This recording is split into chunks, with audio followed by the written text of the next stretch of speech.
Yo, boss, man. I never forget that day. That was beautiful. You know, I also claim the fame. I got two more claim to fame, but it's about me. But I'm gonna keep it about you. Is I was there when Biggie made Hypnotized. I was in the studio with him. And Diamond D's first album, I'm every ad lib on Diamond D's whole first album. I'm every ad lib on every song. Wow, that's crazy. I ain't never knew that, bro. I never knew that. That's crazy, bro.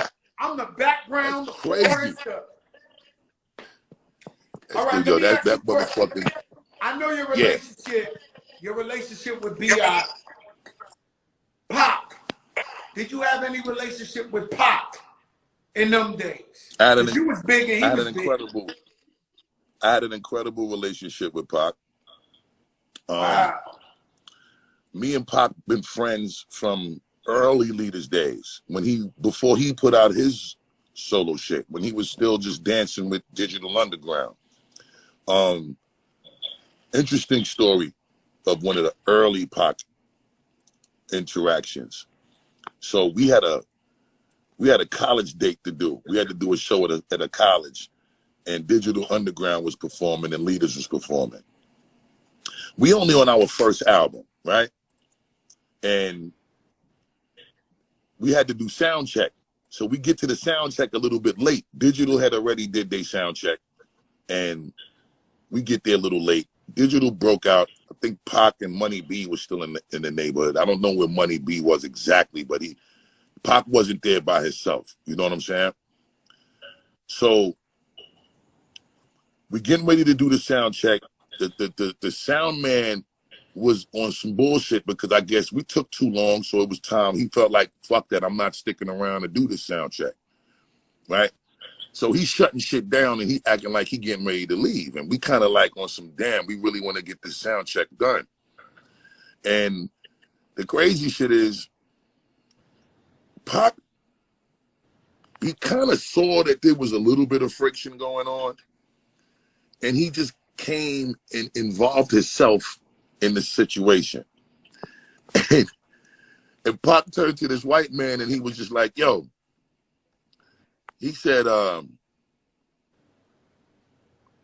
need you to cut this motherfucking soundboard on. Leaders of the New School gonna get their sound check done right now. Fuck you talking about? You ain't turning on the equipment. And he just started spazzing on dude. And you know, the man wasn't trying to hear what Pac was talking about. So he acting like he breaking the fuck out. So Pac just ran up on this motherfucker and started choking him. You motherfucker, you fucking. So we had to grab Pac because we like, Pac, we not asking for all of this, bro. Chill, my nigga. Like, we just want to sound check. This ain't war, bro. But that's the type of dude Pac was. He really went out his way to extend his love and show his love. And every time I seen Tupac, he was in violence. Every single time I met him in my life, anytime I ever had an interaction with him, I seen him beating up the bootleggers on 125th. He walk in the club, he looking for somebody with the hammer. Yo, Joe, you seen such and such? Nah, Pac, I see him in Atlanta with 2 hammers. I see him anywhere I seen Tupac, it was violence involved. Yeah. You know what it was, bro?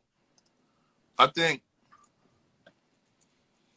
and you know, it's a little frustrating for me, but it's the truth. I think Pac just really felt,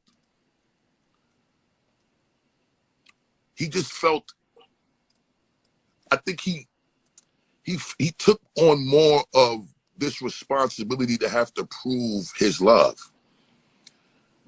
when he didn't really need to. And a lot of the times, the love that I guess he felt he needed to show people that he wanted in return, he was already getting it. You get what I'm saying?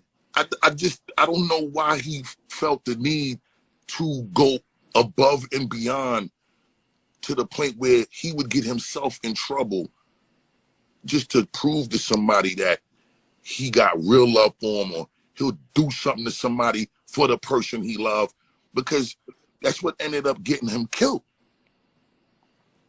You know, the situation that happened in Vegas, you know, he went and got himself involved with something that ain't have nothing to do with him. But because he was moving with those dudes from that team, he felt like he had to go out of his way to prove to them that he gonna ride for his family, his team, whoever he moving with.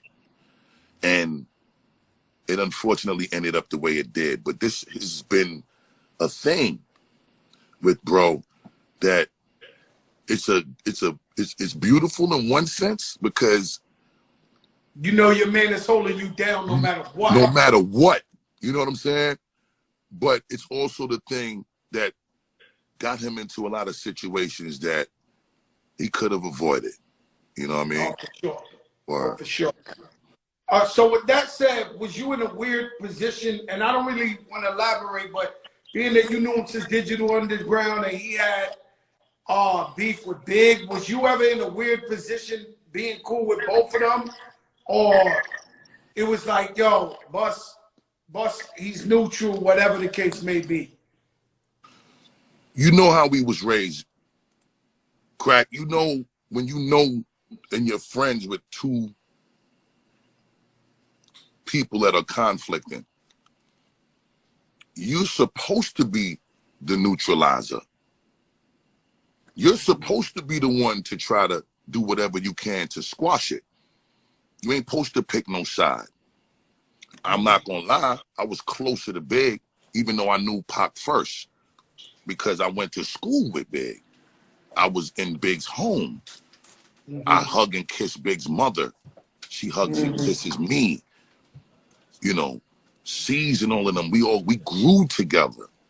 You know, I knew Pac, but I haven't been in Pac's home. I don't know the late, great, beautiful Afeni Shakur, his mom. We didn't have the same interaction based on us not living in the same proximity and space. So, the circumstances is what created my relationship dynamic to be much stronger with Big and D-Rock and Kim and C's and the whole Junior Mafia. Biggie's moms, me and Diddy, that's one of my closest friends in the world. So, and we was all on this side, we was seeing each other, crossing paths. So it was really tough for me to be in the middle of that. I mean, it was also like when I saw Pac and Q-Tip had beef. Tribe. I never knew this. This is a Joker moment. This is a Joker moment. I never knew Pac and Q-Tip had beef. Yeah, Pac and Q-Tip had a very serious and a very intense beef. Like, thank you, Gonzalo. This is during the time when I'm shooting Higher Learning movie, right? We talking like 93, 92. And Source Awards, before they started to air on television, was at that same location at the Paramount Theater in Madison Square Garden. At least that's what it was called at the time, I believe. This is the same stage where Suge Knight tried to diss Puff at that Source Awards. So this particular Source Awards, I believe, was the one or two of them before that particular moment, right? So me, Tupac, Omar Epps, we were staying in the Oakwood Apartments, which is the fully furnished apartments in LA on Hollywood Boulevard in Fuller. I stayed there before.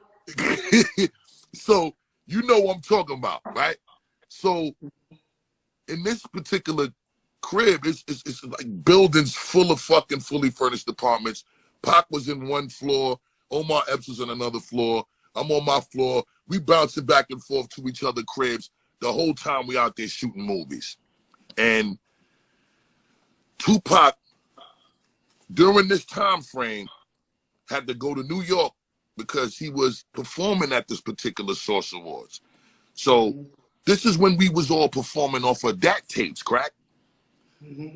So you know, once the motherfucking engineer press play on your DAT tape, it ain't like you can stop that shit and play. No, you got to go. You gotta go, right? So Tribe was performing, Tribe was doing their acceptance speech for Best Group of the Year. They had won the award for that year at the Source. And Tupac was supposed to be the next performance after their acceptance speech was complete and Pac got introduced, right? So somehow the production person, the stage production manager, wasn't paying attention to what was really happening. And the motherfucker ended up pressing play in the middle of the Tribe acceptance speech. So Pac just comes out there performing all over their speech like he was shitting on their speech. You feel me? So that wasn't Pac's fault, but it looked like a flagrant Pac disrespect. It looked like some Pac shit. Right. It looked like a flagrant Pac disrespect. Pac 101. Right.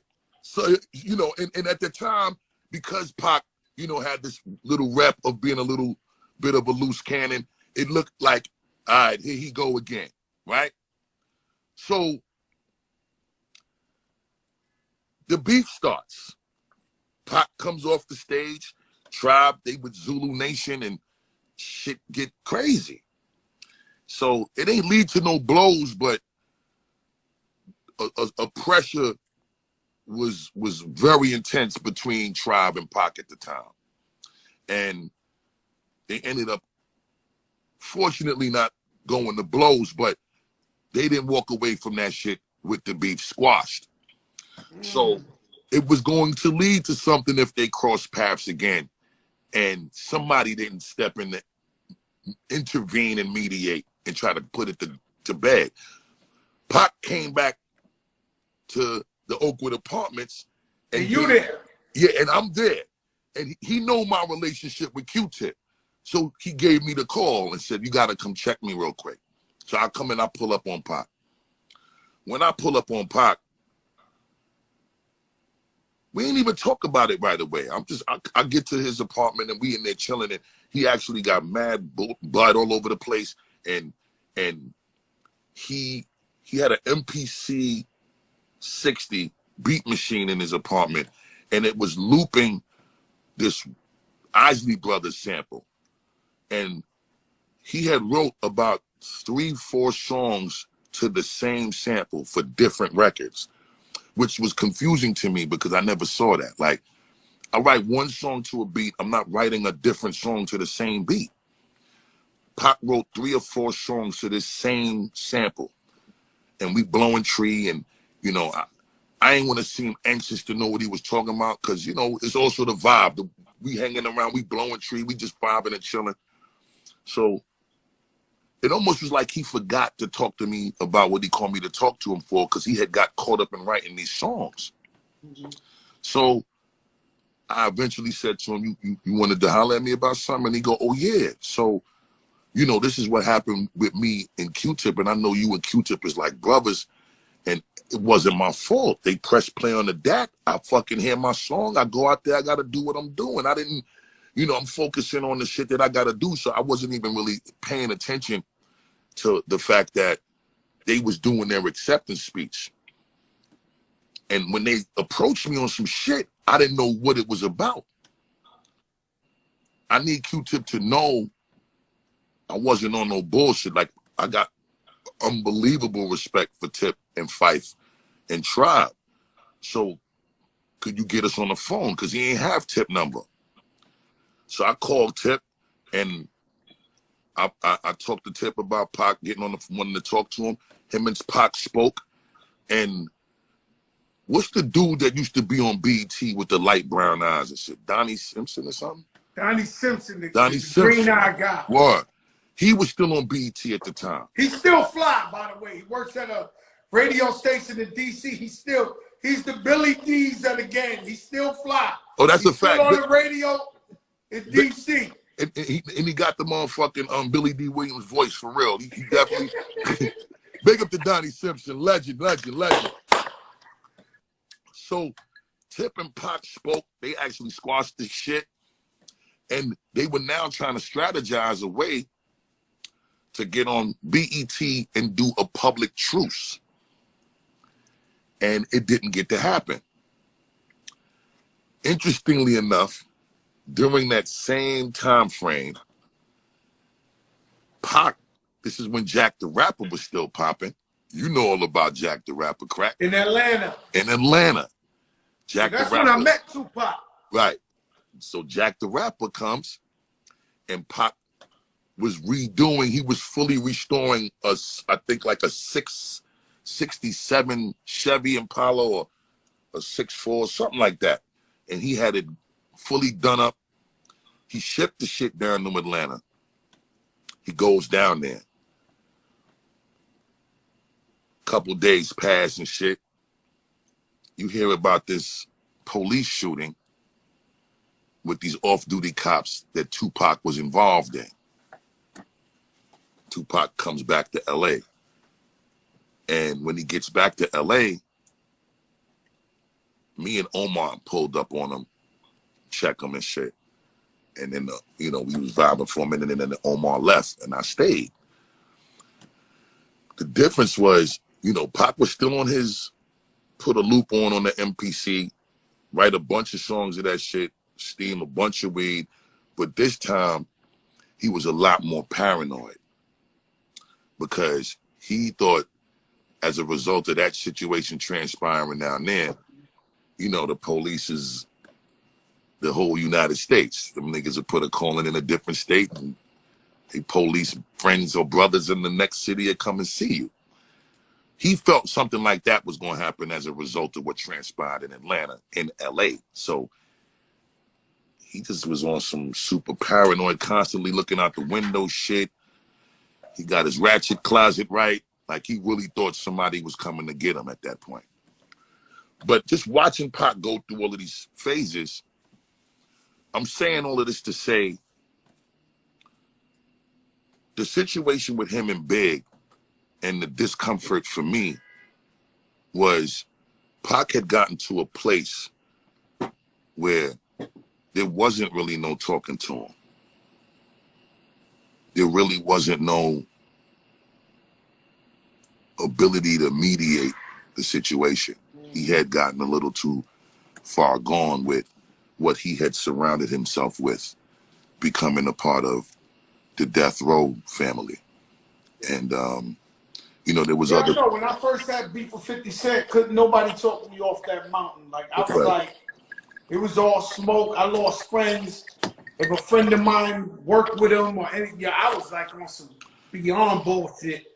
You know what I'm saying? So I know it could get to a place like that. I'm gonna skip because I keep seeing too many of our friends are on here. Right. Michael Rappaport.